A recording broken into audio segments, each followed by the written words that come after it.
I think it's the simplest way to come up with a product idea. I did it for my physical product, and now I do it for all of my digital products. It literally cannot fail. And that is, if you are going to find something and you cannot find it, it is your duty to create it. Hi, I'm Jacqueline Snyder, and this is the Product Boss Podcast. I've helped launch and grow thousands of product-based businesses, even one of my own. And over the last 20 years, I've seen behind the scenes of businesses just like yours. Whether they are makers, manufacturers, artists, or food and beverage businesses, I have spent so many hours studying it all. I've discovered what makes them successful, what mistakes they could have avoided, how did they turn their ideas into a successful business, and what are the strategies that they have used to make more sales and be discovered by more customers. And this is what this show is all about. Whether you're just starting out or you're looking to become $1 million product boss, I'm here to give you the permission to chase your dreams, no matter how big or small. All you need is the right mindset, a little courage, strategy, and support, and you too can be the next $1 million product boss. Let's do this. Hello, my friends, and welcome back to the Product Boss Podcast. I am Jacqueline Snyder. I'm your host, and I'm so excited because today I have a very special guest. We have Courtney Johnson. She is the host of Slay the Gatekeeper podcast and just an incredible human being. I cannot wait for you to learn more about her. And she's also a product boss, or maybe an ex-product boss now. I'm an ex-product boss. Ex-product boss, but so many good tips for how to come up with a product idea, how to work with influencers, how to build a personal brand, because really that's where Courtney has shifted into is personal brand building. And I'm just so excited for all the goodies you're going to share with the audience. Yeah, I just applaud everybody listening because I left the product world because it's brutal. It's brutal. I'm like, how about things that I don't have to carry inventory? That's what I'm going to transition into. But I did love the product world when I was doing it. It's a hell of a journey. Yeah. So welcome to the show, everyone. Okay. So Courtney, what product did you have? Yeah, so I had a yoga mat company, and mind you, I was like 22 at the time. I had no money to actually create this. I totally bootstrapped it. We ended up being in Academy Sports and Tyler's, in Nordstrom's, in Bandeau. It was super. What was it called? It was called MYSOLMAT. Okay, cool. And I really want to impart this wisdom that I give people, and when they're coming up with a product idea. And I think it's the simplest way to come up with a product idea. I did it for my physical product, and now I do it for all of my digital products. And it literally cannot fail. And that is, if you are going to find something and you cannot find it, it is your duty to create it. Ooh. Like, the reason why I started my yoga mat company is I just couldn't find a cute yoga mat. Like, they were either really plain, they're just plain colors, or they were very like mandalas and very like spiritual iconography that I just like didn't resonate with at the time. And there was nothing in the middle. And I had probably spent months and months and months being like, I'm trying to find the perfect thing, the perfect product.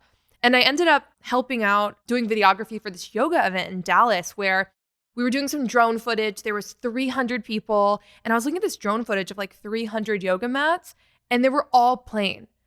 So I'm like, all right, if I cannot find this, like, I guess I got to create it or it's not going to exist. And I feel like we always think of that, right? There's so many ideas where like, I can't find this. Where is it perfect? I'll just settle for getting this thing that's not as good.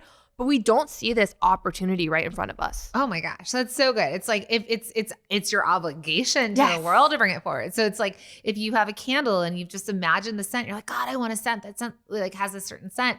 It's your obligation, right? If you're like, oh, I wish I had a jewelry, a necklace that felt like this or had the stone or these earrings, it's your obligation to bring this to the world. It's also like, what are you frustrated with? Like, are you frustrated because you're like, I'm a mom, and why the heck are there no candles that don't use this ingredient? Like, I cannot find any candles without this ingredient. Yeah. Like, it's so easy just to be blind to that, thinking somebody else is going to do it, but that could be your amazing, perfect opportunity.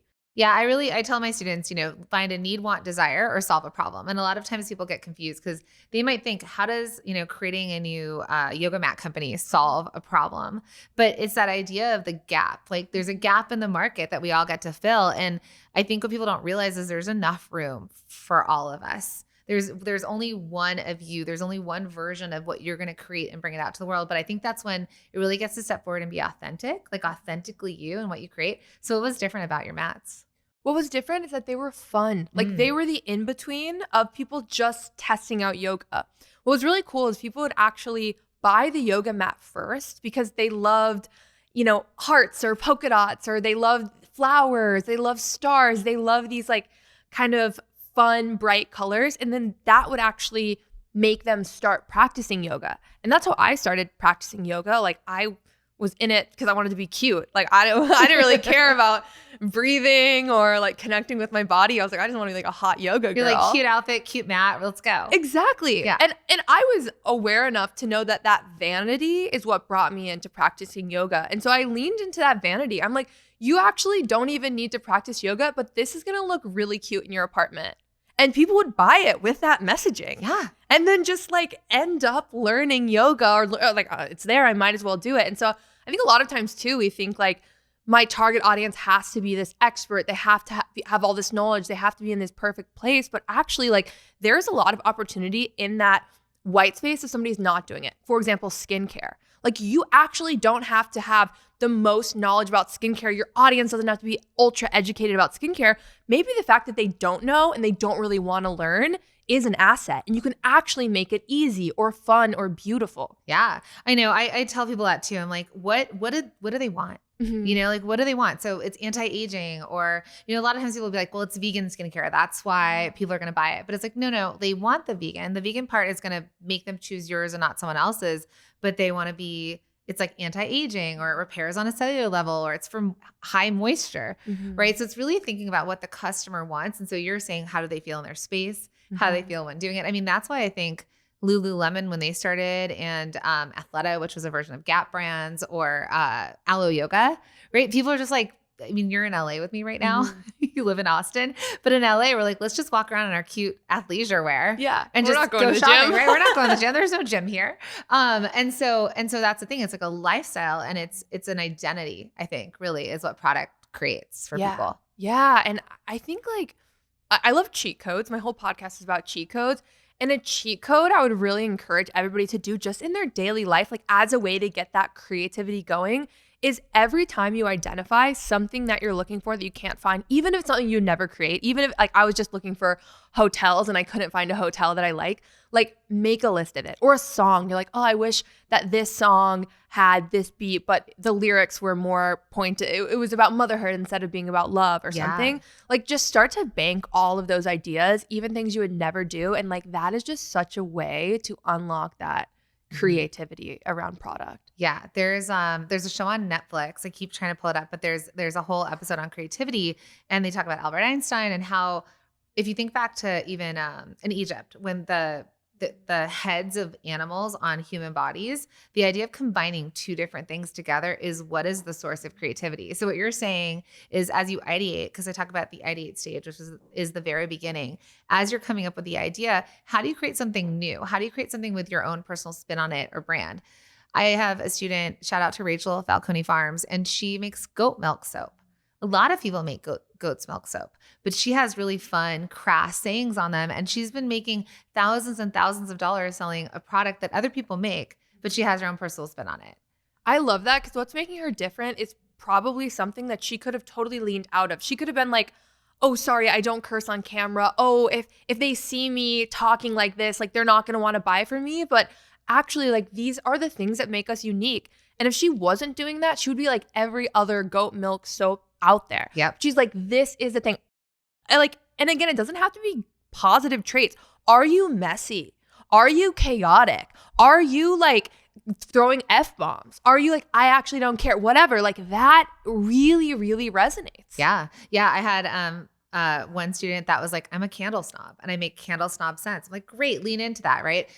There's also a brand that we've helped, Bad Tags, if you look them up, and they do really crass dog tags. You'd love it. And it's like, it's not for the faint of heart, but it just really leans in. But then there's also people who, I have a student of mine that made $400 matching pajama sets because they felt tailored, and she wanted to feel like she was tailored in her clothes. So it doesn't always have to be so extreme. It's just having a brand identity. So let's lean into personal brands. Yes, personal brand. Because that's what you're known for, right? Courtney Johnson, personal brands, they go together. So this concept of personal brands, we know it if you're operating as a creator, an influencer, but how do people start to incorporate that concept of a personal brand with their product brand? Hey, Product Boss, really quick. I have something really exciting to share with you. We are bringing back an encore round of Rock Your Holiday Promotions Challenge. Yep, that's right. And it's totally free. So if you missed it the first time, maybe life was busy or you weren't quite ready to start thinking about the holidays, this is your last chance to jump in because over 8,000 product-based business owners joined us the last time and the results were incredible. The breakthroughs were huge. They got clarity, momentum, and real strategies that they could use immediately. And they're already seeing growth going into the holiday season. So that's why we're doing it again, starting October 13th. So you can head into Q4 with confidence and a plan that actually works. Here's what's inside. You get 5 days of live workshops with me where I'll teach you exactly how to plan, what to promote, and how to profit this holiday season. You're also going to get step-by-step strategy and growth tools so you can implement them right away. I'm also including a workbook that's going to walk you through every single step. Now, some of you are going to sign up for the VIP coaching, and in that you're going to get all of these bonuses, AI help, and getting actual feedback from me every single day so you can ask questions, get feedback, and build a real plan for your business. So listen, this is not just another free thing that you sign up for and forget about. The value inside of this is well worth over $1,000, and I'm teaching it for free because I know what's possible when you show up for yourself and for your vision. So I want you to treat it like you paid for it. Put it in your calendar and commit to building the kind of business that thrives through the holidays, not one that just hopes for sales. All you have to do is head to rockyourholidaypromotions.com or click in the link in the show notes to join us. 5 days, 5 workshops, one powerful plan to make this your best Q4 yet. Yeah, I mean, people buy from people, not brands, until the brand creates its own identity. And especially when you're starting out, that brand has nothing to attach to. Like nobody's going to automatically care about your personal, or no one's automatically going to care about your company brand. Like truly nobody cares unless you give them a reason to care. And it's really, really hard since a brand is a non-human entity. It just takes a lot of time and repetition and association for us to really feel an emotional connection with a non-human entity. It's possible. It just takes time. Like no one's going to immediately emotionally connect to your brand on day one unless you're like a crazy outlier. How you can speed up the process is by integrating your own personal brand. So who are you? What is your story? Why are you doing this?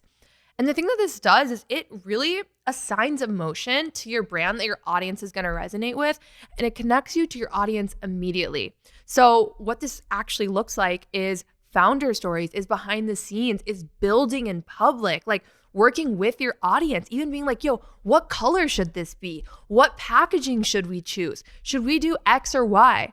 Even if you don't even use any feedback your audience says, like making them really feel involved in the story and in the creation is going to hook them in and just really establish like an emotional baseline from the get-go that would be so much harder to do if you didn't show your face. Yeah, agreed. So questions, because a lot of people are like, but I just don't want to create content.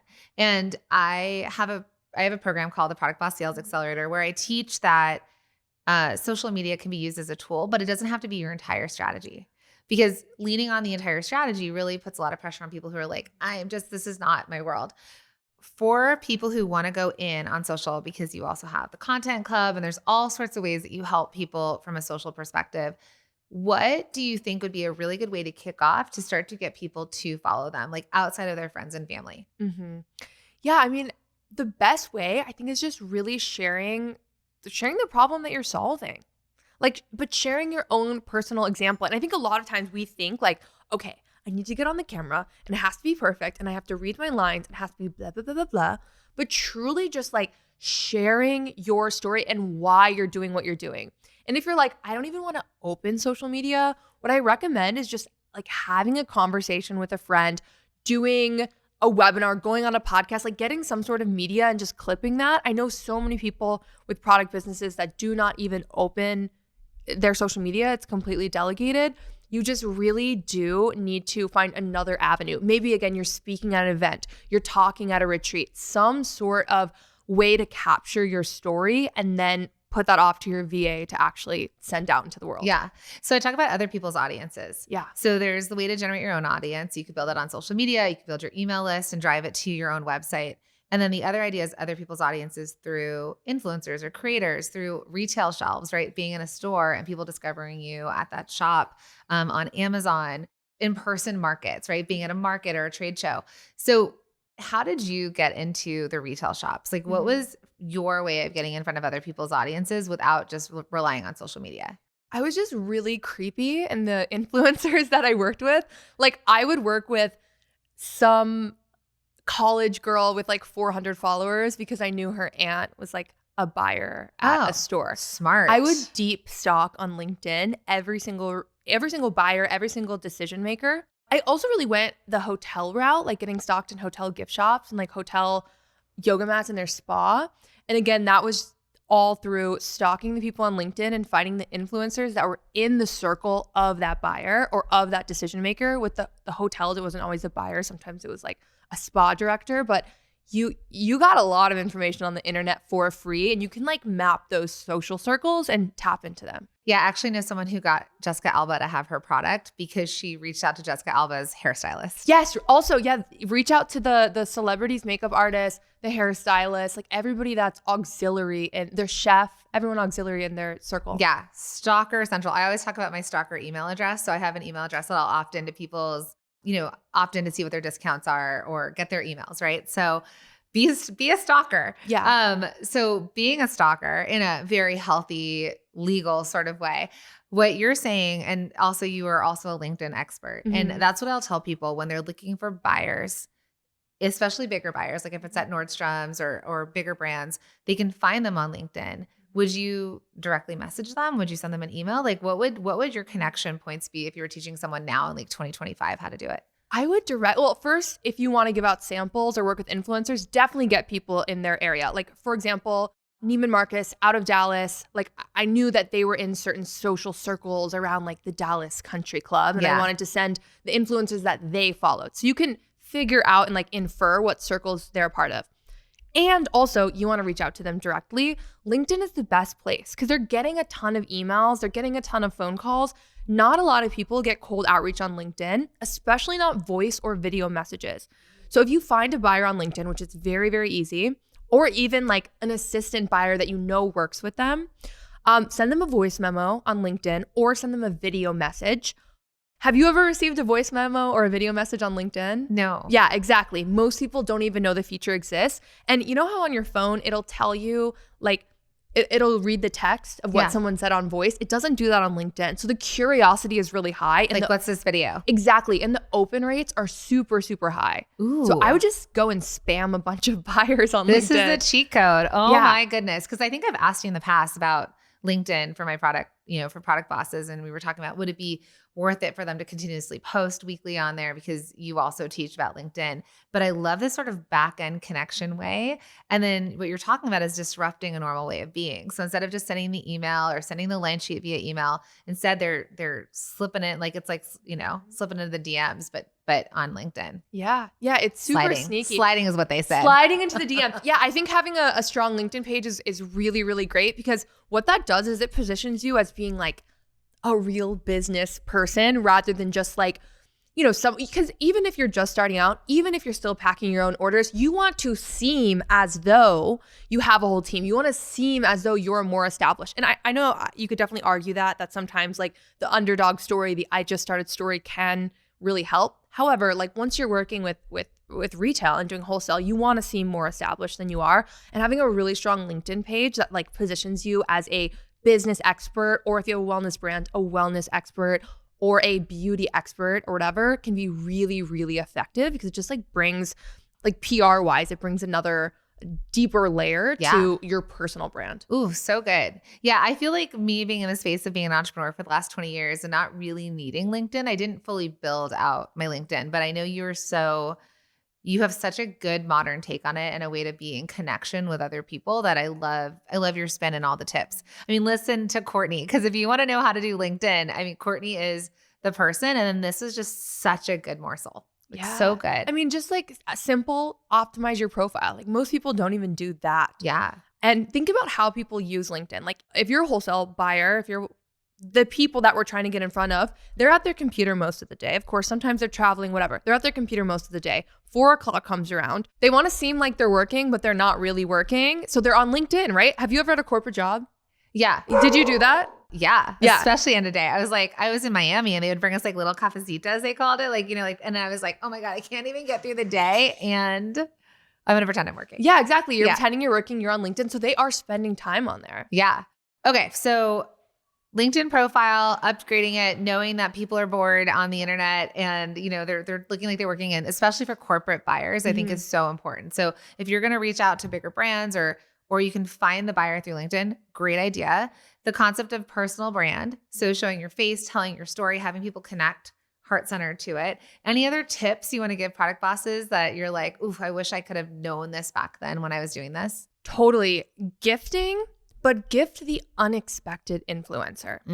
If you have a beauty product, the beauty influencers are already getting lip glosses every single day, and they're already posting about 500 lip glosses. But if you send the lip gloss to the fitness influencer who has never posted about a lip gloss ever, and that fitness influencer, like, they love to get it. They want to post it on their stories. They want to post about it. I think a mistake people make is only staying within their own niche, right? Rather, or even like, if you have a baby brand, maybe instead of just sending gifting to the mommy bloggers, send gifting to the entrepreneur mom who happens to have a baby and you know that, but she doesn't post about it often. There's so much higher trust and a higher likelihood that they are going to post organically about your product if they really like it. It's just a faster way to get more reach and more trust quicker. What's a trigger for you when people post or they send you product or they want you to post something? Like, what are your please don't do this. Please don't send me this message versus please send me this because I will then post it.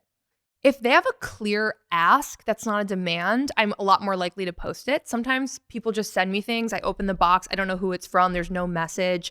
I'm like, okay, is this a gift from a friend? Is this a brand? Like, I'm not really sure. Yeah. If there's a personalized message where there's a nice ask, like, hey, we're so excited for you to burn this candle. And, if you love it, would love for you to share. I'm a lot more likely to share. And I think a lot of times people are like, well, I don't want to ask. I don't want to whatever. So they don't say anything. So I would say a personalized message, tie that personalized message into what you do. So I get a lot of gifting from brands that know I talk about business. And so they often tie it into productivity somehow. And I think that's really cool. And then make a clear ask. And if you can create this message and tie it back into your mission, I'm also a lot more likely to post it. So if you're like, hey, we created this candle and I know that you love to burn candles whenever you work. So we know you're going to love it. Would love for you to post about this. Our mission is like to inspire more women or something. Yeah. It's going to happen more. So don't just send with no message and no ask. Make sure to integrate that. Oh my goodness. And you're all about cheat codes over on your podcast. And so cheat codes here, so many goodies.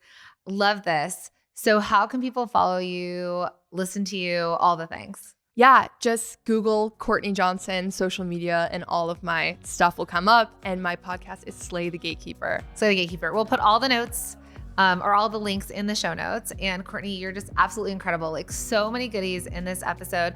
Make sure to DM Courtney over on Instagram or on TikTok and just let her know how incredible she's been on this show. Thank you. Thank you. Thank you for being here and listening all the way through the Product Boss podcast. If you love our show and it has helped you in any way in your business, would you mind doing 2 things for us? Subscribe to the show so you never miss an episode and leave us a review.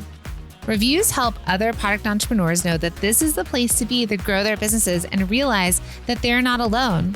And we know that you all know that a 5-star and honest review helps you sell more products to more people. So you know that your reviews help us reach more listeners around the world. Remember, what we give is what we receive, and we are all about helping each other in the Product Boss community. We are all in this together. We would be so appreciative of you if you could take the time right now to subscribe, leave a review, and even share this episode on social or someone you know so we can impact more lives. And remember, subscribing means that you will get notified each time we release a new episode so you never miss a thing.